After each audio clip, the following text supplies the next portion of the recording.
Welcome to another edition of Wake Up America, Wake Up. It has been a while since I've conducted and produced a podcast with the Russian Ukrainian conflict basically headlining the news, with the Congress debating on nominating Ms. Jackson for the Supreme Court, with inflation and the gas prices rising on a daily basis. In some cases, gas prices have gone down, but not enough, which I think are also major distractions which keep us from learning the truth. So I had shut down my old studio and I've come to this new studio. But in the interim, I was still researching and, coming across a lot of news with respect to like Hunter Biden and the laptop, which the media had denied. And now it is conclusive that the story behind the laptop is 100% true.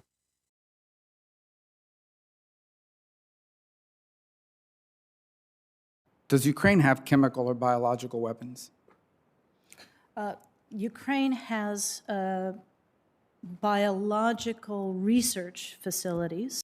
With the new development of biolabs, 16 biolabs that exist in Ukraine, in which our government, Dr. Fauci, have been funding for years. And we need to really know the truth, we the people. Because at the end of the day, we need to accept the fact that we're possibly on the brink of war because of the invasion that has taken place in Ukraine. And this is not the first time. The first time was in February of 2014 when Vladimir Putin invaded Ukraine and annexed the Crimea. And that's an interesting story as well, because my research has delved into the actual invasion and the outcome.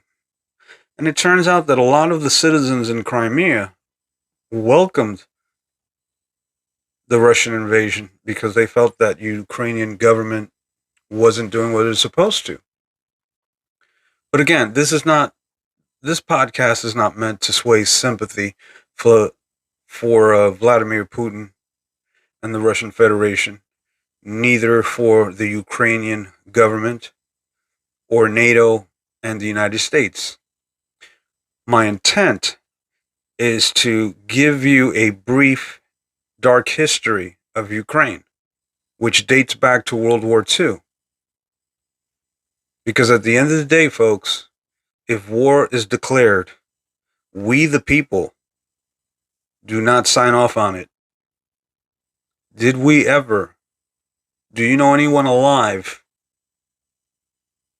that signed a document or put their signature on a document and sent it to the government that said, yes, let's declare war on Korea?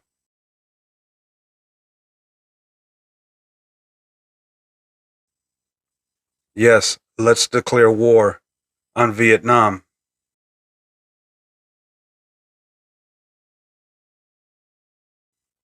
Yes, let's declare war on Iraq.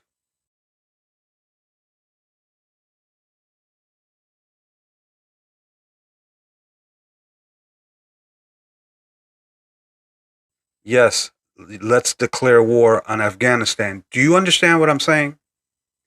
Declaring war on a sovereign country or another foreign nation is not left up to we the people. It is left at the discretion of Congress, at the behest of the President of the United States. And then you have to ask yourself, when declaring war, what are the benefits that the United States and the citizens of the United States get out of it? I can tell you one thing. The resources that are used in the theater of war are the young men and women that are sent to fight it. Because you're not going to find any politicians suiting up in battle gear, fighting shoulder to shoulder with the young men and women that are sent out there to fight these wars. No. And of course, you have politicians that'll brag, well, I served my nation. I served in combat. But that is a very low percentage. And some of these politicians were in the rear with the gear. And if anybody that's military, they know exactly what in the rear with the gear means. War has its consequences, and war has its benefits. But those benefits don't benefit we the people. It benefits the military-industrial complex, such as Lockheed Martin, Northrop Grumman. I can go down the list of all the companies that belong to the military-industrial complex. But hey, I'm definitely deviating from what this podcast is meant to provide information to you, the audience. This podcast is dedicated to the dark history of the Ukrainian country. 1941.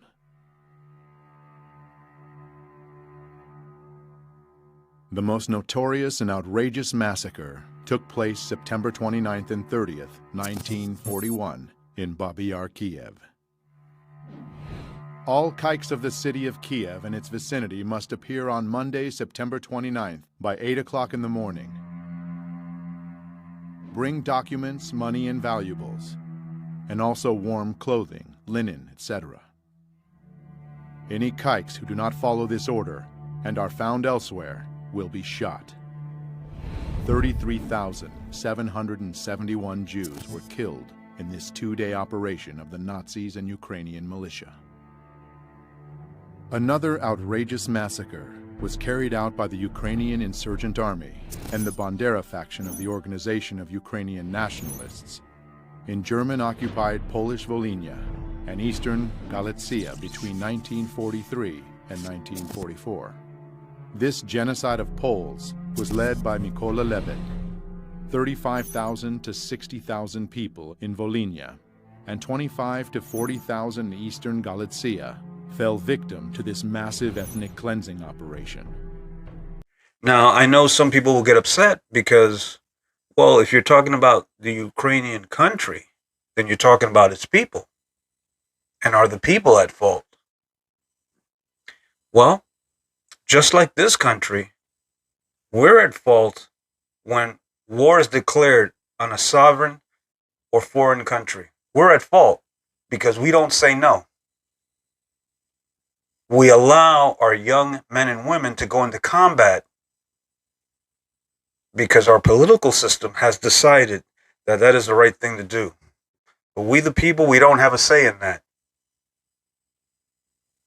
So again, when I think back about the Berlin Wall coming down, about the reunification of Germany, and the promises that were made to then the Soviet Union by the United States and by NATO. Well, maybe not even NATO because they weren't involved.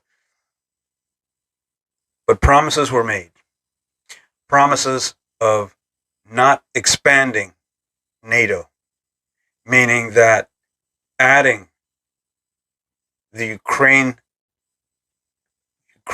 country as part of the alliance, that's breaking a promise.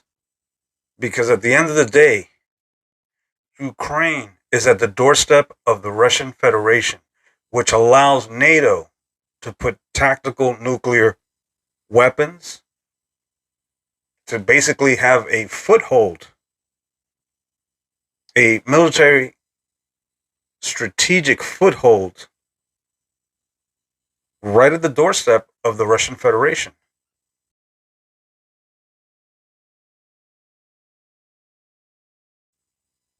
So, if you own a home and someone decided that they were going to park their ass on your doorstep, how would that make you feel? Would you feel threatened? Would you feel like, hey, I have to get law enforcement to remove these people from my property? It's as simple as that if you think about it. When you're at the doorstep of another sovereign nation, which we have not had an issue with, we may not believe in how that government runs. But how many times have we allowed countries like China, who have violated the human rights of its people, and we haven't done or said anything about it, we still conduct business with them?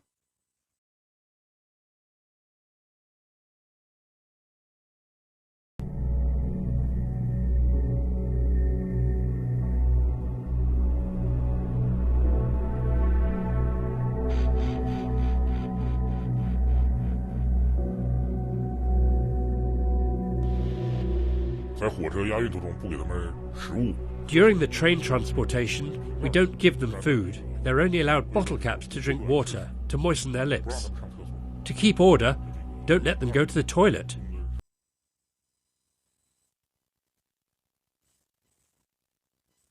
We have always sided with other countries when it benefits the military-industrial complex, politicians that have a vested interest in making money off of the misery of other countries. For example, in Iraq, as a nation, attacked Iraq because it was said that they had weapons of mass destruction. But our government under George W. Bush made a joke out of it. There were not weapons of mass destruction. Nope, no weapons over there.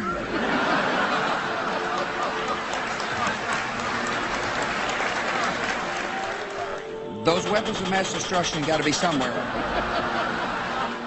Nope, no weapons over there. Maybe under here. It was all about the oil. Because Iraq was basically siphoning Kuwaiti oil. And our government didn't like that. It didn't serve their interests.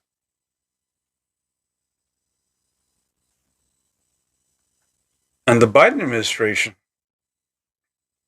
sits back and has the audacity to say that the Russian Federation under Vladimir Putin is committing war crimes. That's a laugh. Hasn't this country committed war crimes? How many documentaries do you have to see to understand that war crimes have been committed by our country?